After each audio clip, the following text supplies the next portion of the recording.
the next briefing on the big picture track will be the Christopher Columbus Rule and DHS, being presented by Mark Weatherford.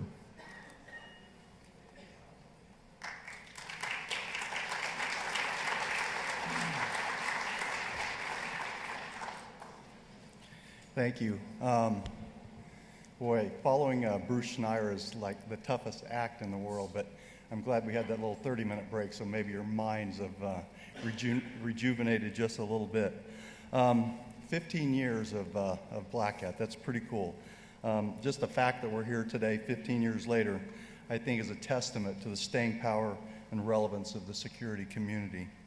Back in 1999, I was still in the Navy, and Blackhat was still kind of a scary place for government and military people to be.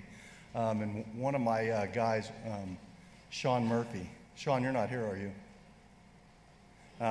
Sean Murphy said, "Hey, sir, I think we need to go to this Blackhat and DEF CON event." And so I went to our skipper and I said, "Hey, can I let Murphy and another guy grow their hair out and grow a beard for like a month or so they can kind of fit in a little bit better?" And we actually got to do that. So Murphy was running around out here looking pretty shaggy as a Navy guy. It was kind of a cool time. We had a pretty good skipper that allowed us to do that. In the late 90s, computers were still pretty expensive and not a lot of people had them. I can remember I bought a computer in the early 90s, then I was still using it. And you know, today everybody has 2 or 3 or even a server farm in their house. More importantly though, there was no such thing as free internet access. And if you think about that, now we get pretty hacked off when we go someplace and we can't get free Wi-Fi. And I know I get kind of ticked off when I go to a hotel room and have to pay $14.95 for 24 hours of crummy service. Wow. Oh, do you got to pay here? Sorry. Anyway, there was a lot to be learned back then, and there weren't a lot of people doing security. There also weren't a lot of conferences and no real forum where people could get together and learn like we are here at Blackhat now.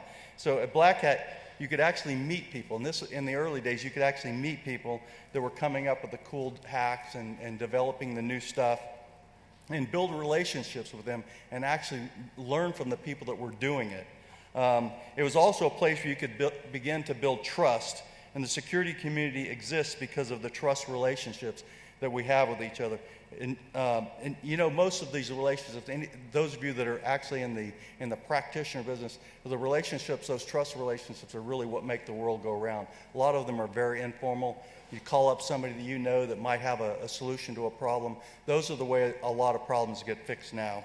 There also weren't a lot of security jobs back then, if you think about it. I know that there was no, in the late 90s, I don't think there was any CSO jobs or CISO jobs. Like maybe a few, but I mean, they were very few and far between. When I went to Colorado in 2004 as the state CISO, I was the first guy in the job. But most people, back then, most people still thought of security as a hobby more than a profession. So if you think about that for a second, the jobs that many of you are doing right now today didn't even exist at the first DEF CON. That's pretty wild.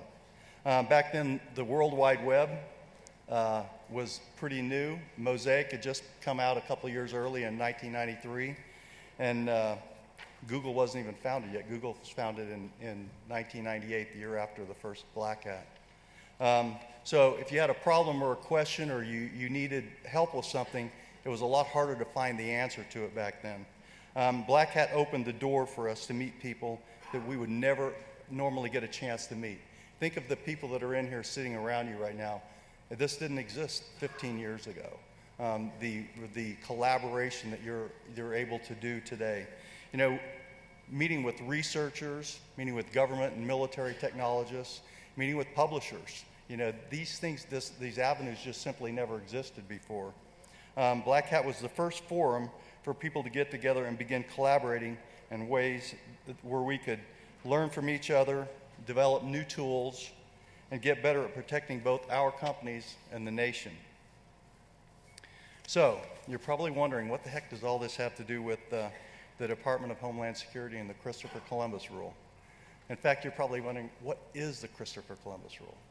Well, the Deputy Secretary at DHS is probably one of the smartest people I know in my entire life. And in fact, she keynoted here 2 years ago, I think. And what she calls the Christopher Columbus rule is never fail to distinguish what's new from what's new to you.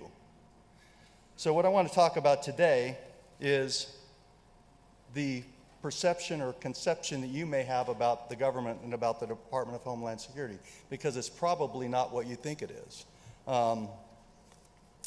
Some of the things that we're doing goes against the concept, and government has become very good over the years at dealing with incidents in the physical security world, but the cyber environment over the past couple of years has made us think differently, because as my friend, many of you guys know Tom Kellerman from Trend Micro, Tom recently wrote an article and said, now anyone can download a cyber Kalashnikov, a cyber getaway car, and a cyber grenade.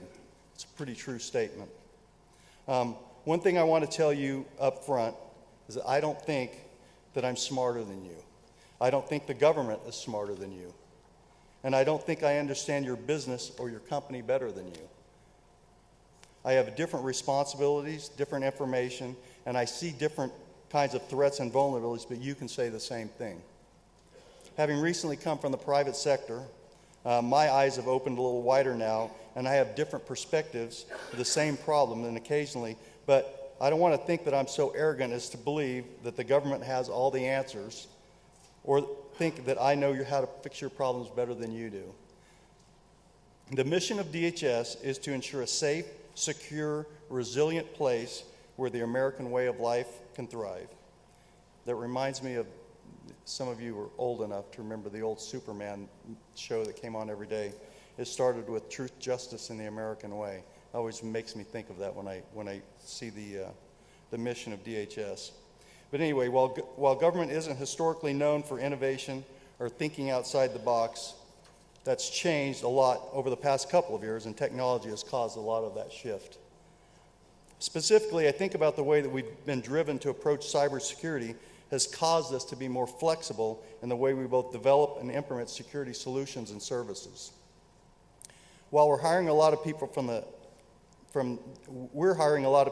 private sector who are bringing entirely new concepts of thinking to the government.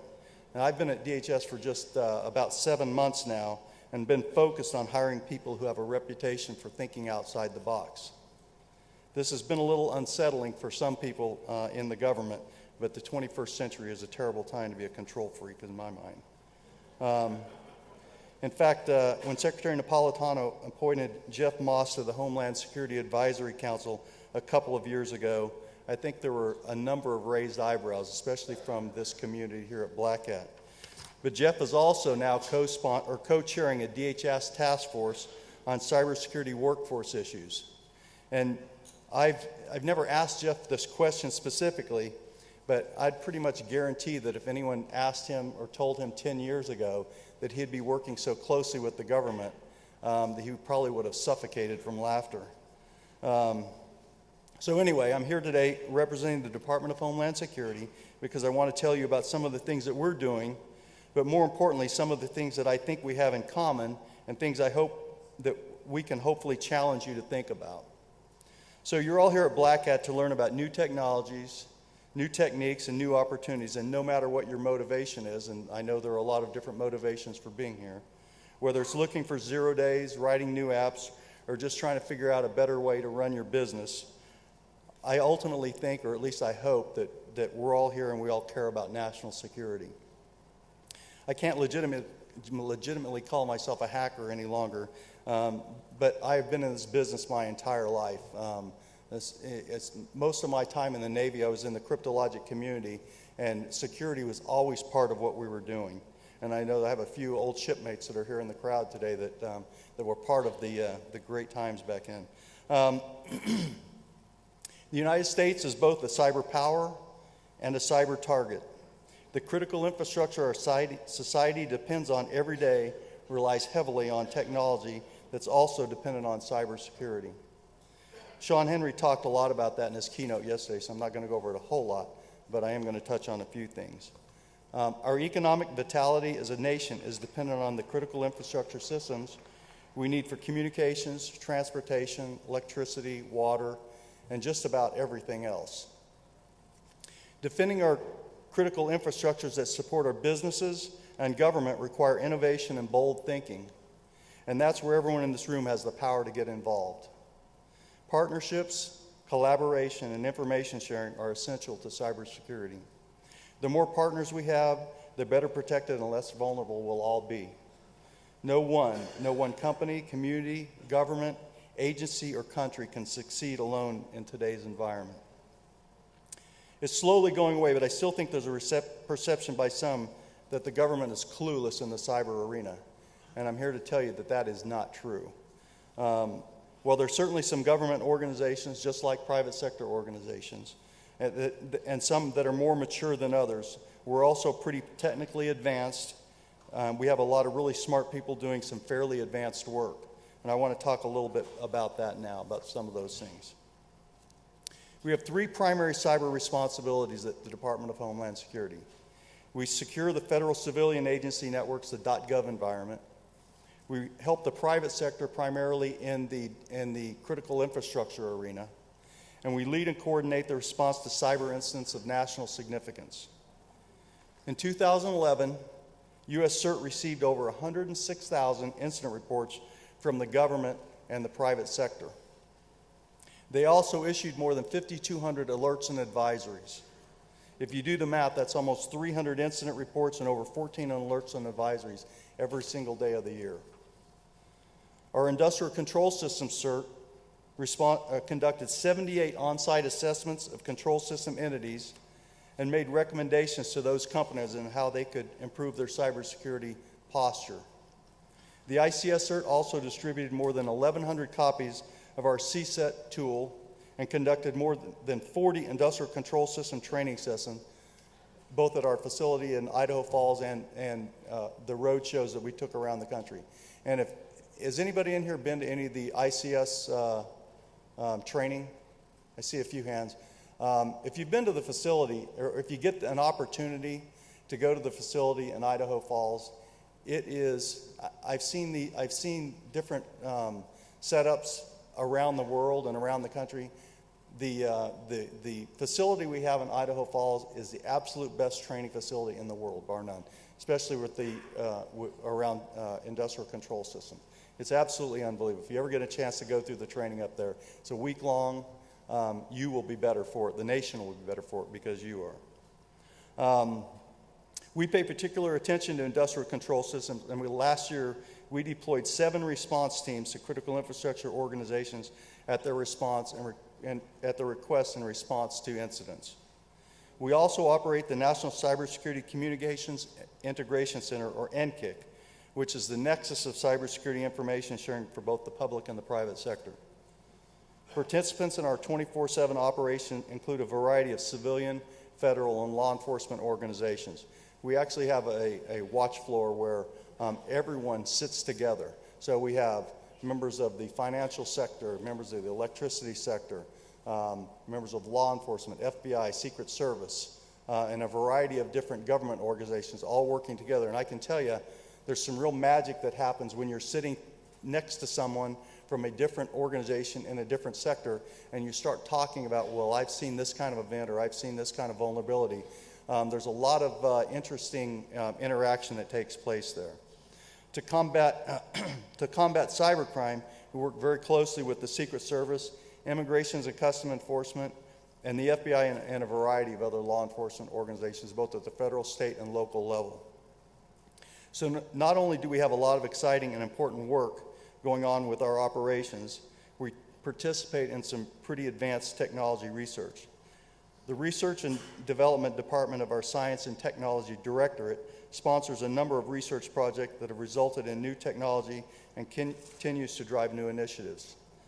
Long gone are the days of mil-spec standard when 20 to 30 years ago in the military, you couldn't buy anything that didn't have a mil-spec label on it. Probably a few of you remember mil-spec. You couldn't even, a ballpoint pen had a mil-spec label on it. We controlled the supply chain pretty closely back then. The internet and technology revolution has changed, and not always for the best. Supply chain lifecycle awareness of all the different technologies and software we use today, both in the public and the private sector, is an incredible challenge. The 2003 National Strategy to Secure Cyberspace, I know it was a long time ago, but they identified 2 internet protocols, DNS and BGP, that needed updating to make them more secure.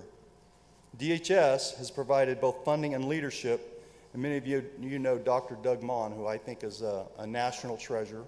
And Doug has absolutely led out on making DNSSEC available. And DNSSEC continues to roll out to the .gov, .mil, .com, .net, .org, .edu, and over 70 country codes, top-level domains have been signed.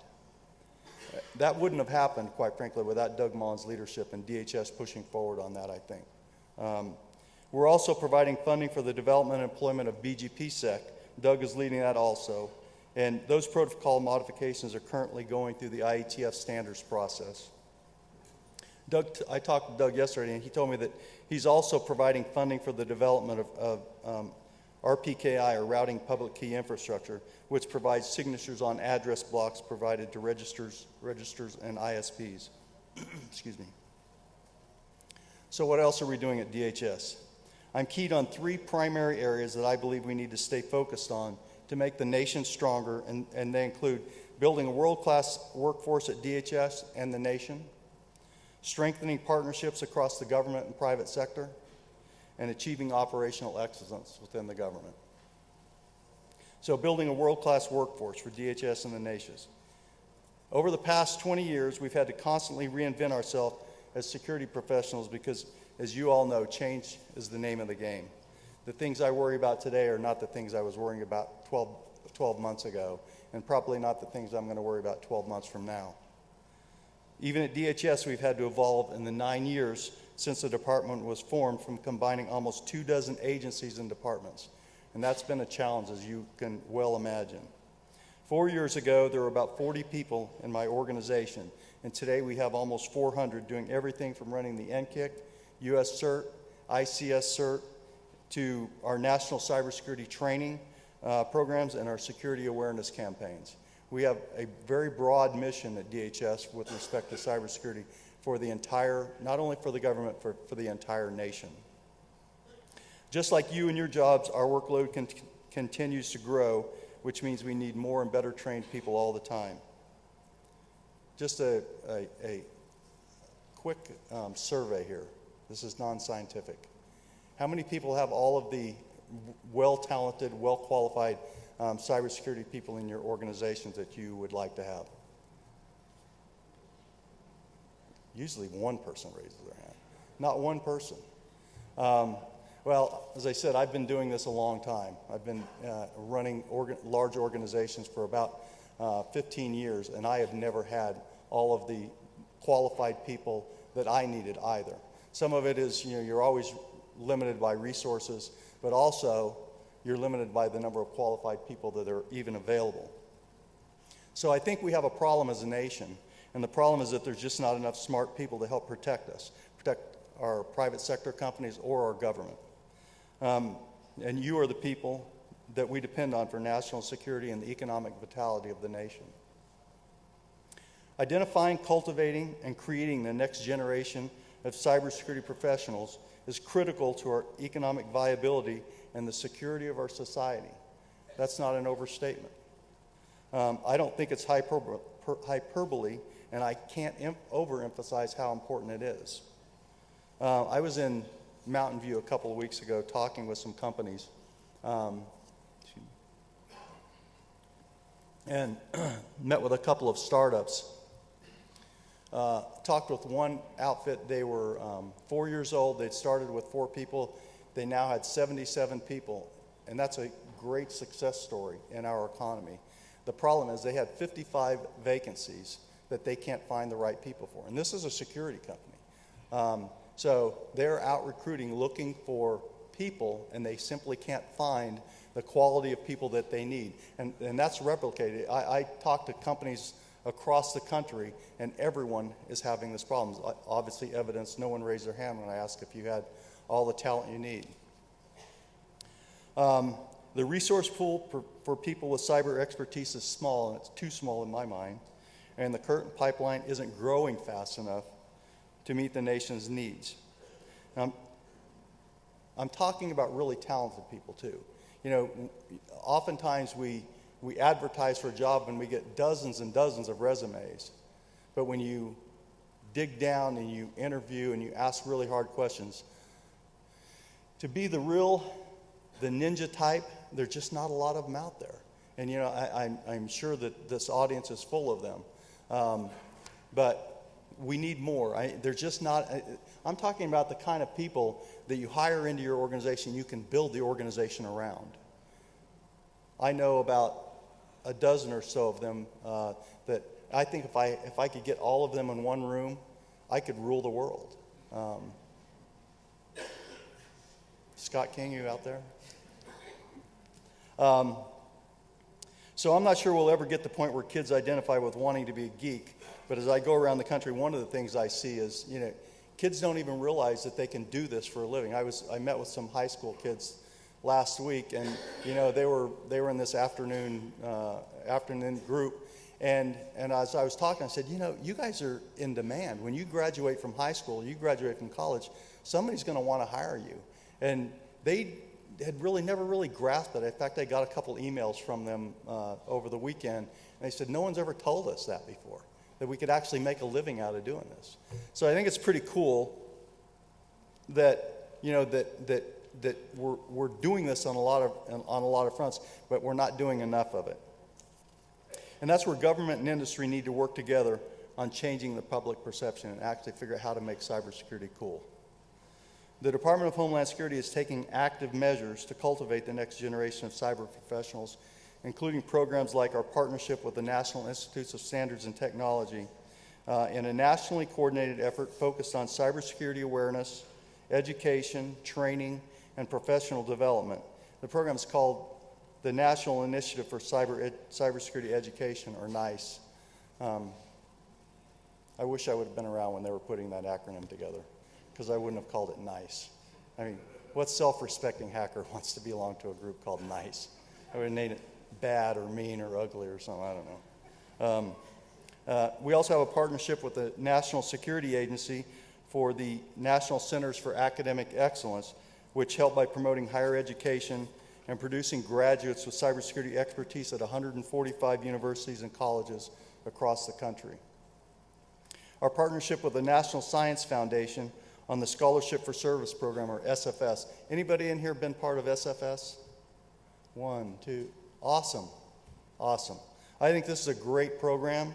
So you get a scholarship for up to 2 years in exchange for working for the federal government for the same amount of time. So this is a win-win. Not only are we adding to the pool of talented people, but the government gets first crack at hiring people to come back in and start getting some expertise. DHS is also a sponsor of the National Collegiate Cyber Defense Competition. I attended the championships in San Antonio a couple months ago, and I tell companies all the time, if you don't have people attending these events in your company, your recruiters, you're missing an incredible opportunity. There were 80 kids in this program, at the final competition, and every single one of them had multiple companies taking their resumes, and I took a number of resumes myself. I mean, these are the kind of people that live and breathe cybersecurity, and they're the kind of people that we want back in our organizations. So one of my loftier goals, and I don't want anyone laughing, is to make DHS a stop on cybersecurity professionals' career path. A career in government service isn't for everyone, and I realize that. I'm not naive enough to think that everyone wants to or will even work in the government. But we have some very cool work, we have very cool tools, and we have a cool mission. And that mission is to protect the nation. So I tell people to come work for us, work for the government, work for DHS, work for DOD, work for one of the other federal agencies for 1 or 2 or 3 years. Get some experience under your belt. I mean, it's a great resume builder. And then go out and go in the private sector, or then go out and make your $1 million, go and develop your own products. We hire great people at DHS, and to keep their skills fresh, we focus on training our current cyber workforce through a variety of programs, including entry-level training where we bring people in and we provide some basic kind of training as they move along. We have cyber rotations where we move people through the different organizations within DHS, within the Secret Service, within ICE. We're looking at some programs where we can start moving them to other federal agencies. I talked with someone yesterday from the Army Research Lab who wants to begin participating in this. I've even talked with some private sector companies, some large private sector companies in Silicon Valley that want to do this kind of trading of people, bring people into the government, let them work for 6 months or a year, and then go back to their company. I think this is a kind of fresh and innovative thinking that we haven't done a lot of in the government in the past. We do formal mentoring where we actually buddy people up with somebody that's a graybeard that's got a little bit more experience and help walk them through their first year or two, learn the ropes of how the government operates, which is a challenge, by the way, but also learn their professional skills. And we also have a master's level program where employees can get a master's degree in cybersecurity through the Naval Postgraduate School, my alma mater, or another local university. DHS employees also have the opportunity for advanced work with some of our partners like the Software Engineering Institute at Carnegie Mellon, the Idaho National Labs program, and even the Secret Service has a Computer Forensics Institute in Huntsville, Alabama that we allow people to go and get some new experience in. So we have a variety of cyber missions at DHS, and in case you didn't pick up on it, I'm trying to convince you that it's a cool place to work. So come and talk to me about it later on. So my second goal is strengthening partnerships across government and the private sector. Information sharing and public-private partnerships are things we've heard about for years. In fact, I think we've probably heard too much about them, and they've kind of lost their aura. But I think they're critical to our success as a nation. For the private sector and the public sector to work together, to collaborate together. The private sector owns and operates about 85% of the nation's critical infrastructures. So collaboration is critical, and partnerships add a lot of value to our efforts. That 85% figure, you know what, I've asked a lot of times where that number comes from. I think it's fairly accurate. I think it may be like 90%. But if you think about it, all of the telecommunications, all of the electric utilities, all of the transportation systems, those are all owned by the private sector. And think of how much we depend on them just for society to operate on a daily basis. So as I mentioned earlier, the circles of trust might be the most important component of our business. Socrates said, I bet this is a first, no one has ever quoted Socrates at Blackhat. Maybe. The way to gain a good reputation is to endeavor to be what you desire to appear. So I think this describes the trust model pretty well because it's all about having credibility. So we all know that partnerships are important, and it's my job to make sure DHS continues to strengthen them, to build trusted relationships, and to cultivate them so they result in real information sharing. Finally, my third goal is achieving operational excellence. There are threats everywhere, and we all see them. You in the private sector see the same and different threats. I mean, it's not like it's something unique or novel to say that we all see threats. And I've already talked about many of the things that we're doing at DHS to deal with the threat. And I want DHS to continue leading security for the federal government. It's kind of a new role for us. It's something we've evolved into over the last couple of years. You think about it, there was never really a center of gravity within the federal government for cybersecurity. DoD has done a lot of work for a number of years in the cyberspace, but no one has really been responsible for the civilian sector or the civilian federal agencies. And DHS, we're growing into our skin on that. I also want us to be the key organization that the private sector looks to for help in securing the critical infrastructure systems. And the end kick right now is that that organization within DHS that I think people are migrating to. The response that we're getting, both incoming and outgoing, for what we're doing at the end kick is just growing by leaps and bounds daily. Thank you. So not only are we looking to hire the best people we can find and build a great talent pool at DHS, we're also developing and implementing some of the very best products and services available. We're also focused on streamlining our operational areas so that efficiency and consistency are embedded in everything we do. You've all heard the story that you don't have to outrun the bear, you just have to outrun your buddy. I think we need to apply this theme to cybersecurity and raise the bar in organizations so high that we're not a target, so that bad guys go somewhere else to look for an easy way to get in. We don't have to run faster than bear, we just have to make the bear go look for somewhere else. I'd rather be a target of opportunity than a target of choice any day. So I'd like to leave you with 3 challenges, and that'll help us in our defense of the nation and in fact in your own companies. My first challenge is to continue talking about security to everyone. Tell people how important cybersecurity is and how they have a role to play. This is a shared responsibility. You are the champions, so help raise the awareness level by speaking at a school or sponsor a high school team of kids wanting to learn cybersecurity. Probably not a week goes by that I don't get a call from a teacher somewhere in the country at either the grade school level or at the high school level that says, hey, I really want to know more about this so I can teach my kids. And I usually have kind of a list of people that I say, call John or call Sally, or they're experts in this arena and they want to help.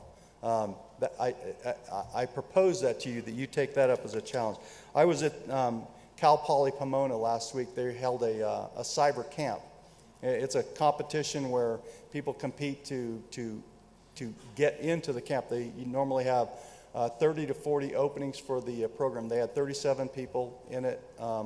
Last week, the last day of the program is a capture the flag event. So not only are they getting 4 days of it's SANS Institute training, the last day they get a cyber or a CTF competition. Dr. Dan Manson from Cal Poly. Dan, are you here? I thought he was going to be here.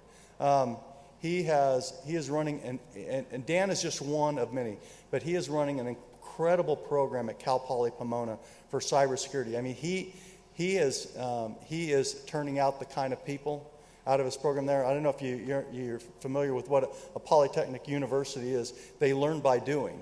So it's not, they don't go to classes all the time. There's a lab with every class they take at Cal Poly Pomona. So the kids that are coming out of there, I mean, they have hands-on experience. They have 4 years of hands-on experience.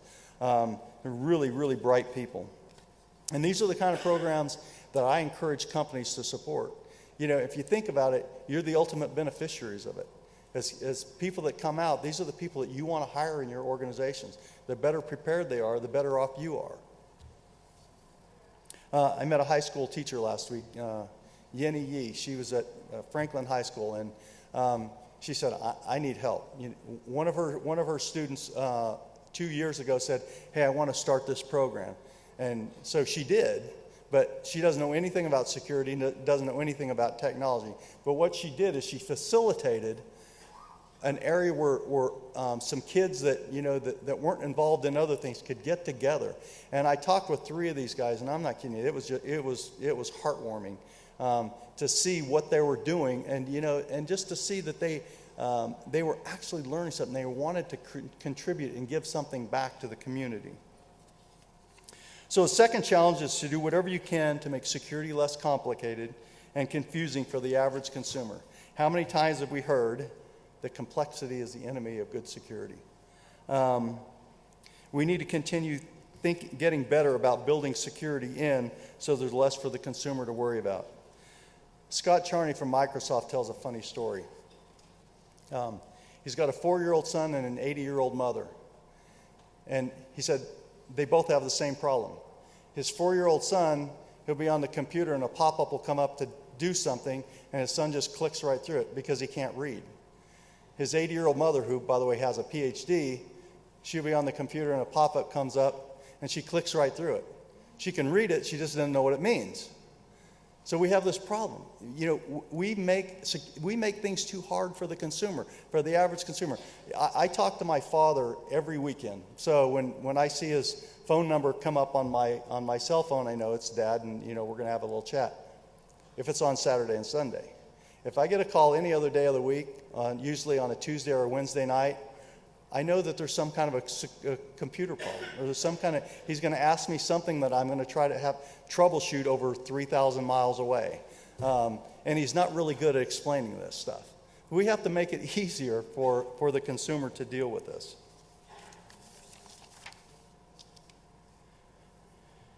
So it's said that you can recover from a poor decision, but you can't recover from indecision. So my final challenge is to execute. Take your ideas and innovations and do something positive with them. Tony Sager likes to say, automate everything you can, and when you get done, figure out how to automate everything that's left. That's innovative thinking. Rich Betlick is the CSO at Mandiant. Many of you probably know Rich. He was quoted a couple months ago as saying that the average cyber espionage attack goes on for 416 days before the average company discovers it's been hacked. We as a community have to get better about executing to change that perception. So when you think about how far technology has come since the first Blackhat 15 years ago, it's pretty amazing. Now we as a nation need everyone to be engaged in the effort to raise the national cybersecurity IQ. Thank you very much.